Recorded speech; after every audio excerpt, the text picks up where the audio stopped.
یقین دہانی کرائی ہے۔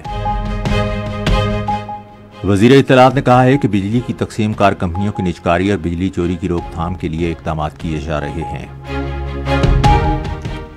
سیکورٹی فورسز نے ضلع باجوڑ میں فائرنگ کے تبادلے میں 5 خوارج کو ہلاک کر دیا۔ اور اب خبریں تفصیل کے ساتھ۔ وزیر اعظم شہباز شریف نے سرکاری شعبے کے تمام تجارتی اشیاء کا 50% حصہ گوادر کی بندرگاہ کے ذریعے ملک میں لانے کی ہدایت کی ہے۔ وہ آج اسلام آباد میں پاکستان میں چینی سرمایہ کاری کے حوالے سے اہم جائزہ اجلاس کی صدارت کر رہے تھے۔ وزیر اعظم کو چینی ماہرین کے پاکستان کے دورے پر تفصیلی بریفنگ دی گئی۔ اجلاس کو بتایا گیا کہ ملکی برآمدات میں اضافے اور تجارتی رکاوٹوں کو ختم کرنے کے لیے چینی ماہرین کی خدمات حاصل کی جائیں گی۔ اجلاس کو آگاہ کیا گیا کہ چینی کمپنیوں کی چینی صنعتیں پاکستان منتقل کرنے میں دلچسپی بڑھ گئی ہے۔ پاکستانی طلباء اور محققین کو چین میں زرعی شعبے میں تربیت دی جائے گی۔ وزیر اعظم نے اس تربیتی پروگرام میں تمام صوبوں کے طلباء کو مساوی شمولیت دینے کی ہدایت کی۔ خزانہ اور ریونیو کے وزیر محمد اورنگزیب نے سرمایہ کاروں کو سہولت فراہم کرنے کے عزم کا اعادہ کرتے ہوئے کہا ہے کہ ملک میں مستحکم اور کاروبار کے لیے سازگار ماحول یقینی بنایا جائے گا۔ انہوں نے یہ بات آج مشرق بینک کے صدر عبداللال کے ساتھ ورچوئل میٹنگ کے دوران کہی۔ وزیر خزانہ نے پاکستان کی مالی صورتحال میں مشرق بینک کی دلچسپی کو سراہتے ہوئے اس کے ساتھ دوبارہ بات چیت شروع کرنے میں دلچسپی ظاہر کی۔ انہوں نے پاکستان کے آئی ٹی اور زرعی شعبوں میں سرمایہ کاری کے وسیع امکانات پر روشنی ڈالی۔ انہوں نے اقتصادی ترقی کے لیے مقامی اور بین الاقوامی سرمایہ کاروں پر زور دیا کہ وہ ان شعبوں میں سرمایہ کاری کریں۔ اطلاعات و نشریات کے وزیر عطاء اللہ تارڑ نے کہا ہے کہ بجلی کی ترسیلی کمپنیوں کی نجکاری اور بجلی چوری کی روک تھام کے لیے اقدامات کیے جا رہے ہیں۔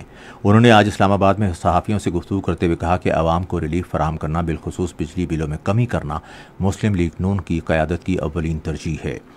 انہوں نے کہا کہ وفاقی حکومت نے ملک بھر میں 200 یونٹ تک بجلی استعمال کرنے والے صارفین کو 50 ارب روپے کی اعانت دی ہے۔ انہوں نے واضح کیا کہ یہ رقم ترقیاتی بجٹ سے نکال کر بجلی بلوں میں ریلیف کے لیے دی گئی۔ وفاقی وزیر نے کہا کہ پنجاب حکومت نے اب 201 سے 500 یونٹس کے درمیان یونٹس استعمال کرنے والے بجلی صارفین کو سبسڈی فراہم کرنے کے لیے اپنے ترقیاتی فنڈ سے 45 ارب روپے مختص کیے ہیں۔ وزیر اطلاعات نے کہا کہ بجلی کی قیمتوں میں مستقل کمی کے لیے اقدامات کیے جا رہے ہیں۔ وزیر داخلہ سینیٹر محسن نقوی نے آج اسلام آباد میں 100 بستروں پر مشتمل جدید بین الاقوامی ہسپتال کا سنگ بنیاد رکھا۔ انہوں نے اس موقع پر کہا کہ ہسپتال نیشنل پولیس فاؤنڈیشن اور ایک نجی ترک کمپنی کے اشتراک سے تعمیر کیا جائے گا۔ 100 بستروں پر مشتمل یہ ہسپتال تکمیل کے بعد پولیس اہلکاروں اور عوام کو صحت کی جدید سہولیات مہیا کرے گا۔ سیکورٹی فورسز نے ضلع باجوڑ میں فتنۃ الخوارج کے 5 خوارج کو ہلاک اور 4 کو زخمی کر دیا۔ پاک فوج کے شعبہ تعلقات عامہ کے مطابق خوارج پاکستان افغانستان سرحد پر دراندازی کی کوشش کر رہے تھے، لیکن سیکورٹی فورسز نے مؤثر کارروائی کرتے ہوئے ان کی دراندازی کی کوشش کو ناکام بنایا۔ تاہم شدید فائرنگ کے تبادلے میں وطن کے 3 بہادر بیٹے نائک عنایت خان، لانس نائک عمر حیات اور سپاہی وقار خان بہادری سے مقابلہ کرتے ہوئے جام شہادت نوش کر گئے۔ پاکستان افغانستان کی عبوری حکومت پر ان کی طرف کی سرحد کے مؤثر انتظام کو یقینی بنانے کے لیے مسلسل زور دے رہا ہے۔ توقع ہے کہ عبوری افغان حکومت اپنے فرائض پورے کرے گی اور خوارج کو اپنی سرزمین پاکستان کے خلاف مسموم دہشت گردی کی کارروائیوں کے لیے استعمال کرنے کی اجازت نہیں دے گی۔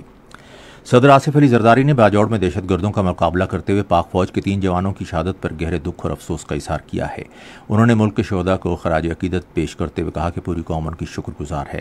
صدر نے کہا کہ پوری قوم اپنے شہداء کو خراج عقیدت پیش کرتی ہے اور ان کی قربانیوں کو کبھی فراموش نہیں کرے گی۔ انہوں نے سوگوار خاندانوں کے لیے بھی دعا کی۔ عظیم شاعر اور صوفی بزرگ حضرت شاہ عبداللطیف اٹھائی کے 281واں عرس کی 3 روزہ تقریبات کا آغاز کل سے ضلع مٹیاری کے علاقے بھٹشا میں ہو رہا ہے۔ ریڈیو پاکستان حیدرآباد کی نمائندہ کے مطابق سندھ حکومت نے کل صوبے میں عام تعطیل کا اعلان کیا ہے۔